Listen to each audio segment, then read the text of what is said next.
In this video help, we're going to cover two ancillary screens. Basically, I'm going to start with the first one, which is the local attractions.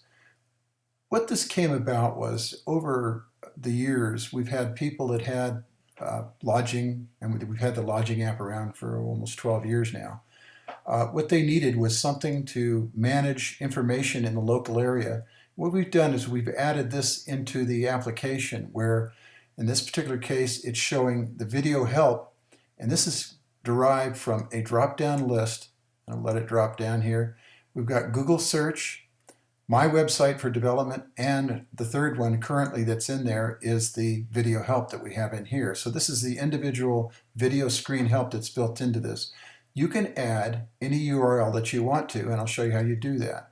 Basically, you go up, you click on website, you come up here, you click on add new website, you take the URL from the top of the screen from the website that you want by copying and pasting it in here, and then put a narrative or title in here that describes what this is. In this case, the last one I put in was the app video help. In parents, I put use the link to run the YouTube videos. You can see I got an error in there. Let's go ahead and fix that while we're here. You can see that it should be YouTube and say YouTube videos.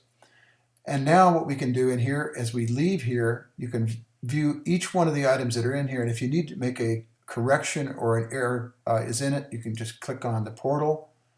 And what it does is it brings up the actual record now that I can go ahead and edit in here where it says developers website. I can change that if I need to. I have this indented automatically where the difference between the URL and the actual narrative will be spread apart about this far, so it makes it easier to read when you're actually looking in the list on the application. So let's go in and look at that. We go back into the booking screen and we bring this up and you go ahead and drop it down.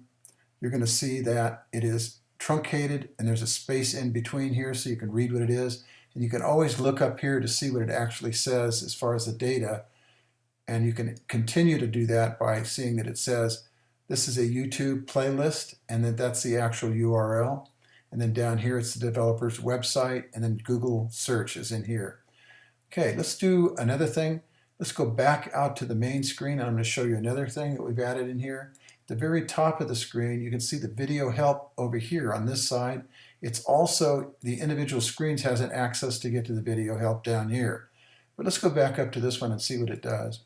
In this video help, what it does, it gives you a larger view of the screen, and you can navigate while you're still in here at the top of the screen. And you can watch the videos in here. It just gives you a little bit more screen area than the popover does. And all you have to do is highlight the record that you want to read and go ahead and bring it up, and it starts running. In this video help, I'm going to be covering the application, so it's very easy to read them, and then you can expand them here, and while you're expanding them, you might as well come in and change the video resolution to 720, and if you get 720, it'll be nice and clear and concise, and then you can expand the size of the screen to see it. If you tell it to, it'll play through all the different videos, or you can pick the individual one by clicking over here to pick that individual video that you want to view. And give us a thumbs up if you like what we do as far as the application is concerned, and then subscribe to our videos if you want also, so you can see all the future videos that are coming out for new applications. Let's go back and navigate back to this main screen for the cook. I want to show you that if you navigate in here, you can see that you've got calendar. We'll take you back to the calendar screen. I don't know if we covered that initially. And the next things we're going to be covering in the next videos is going to be each one of the individual reports with the exception of the expenses, what's already done. And then we'll go ahead and talk about the employee screen. So let's go to the next tutorial video.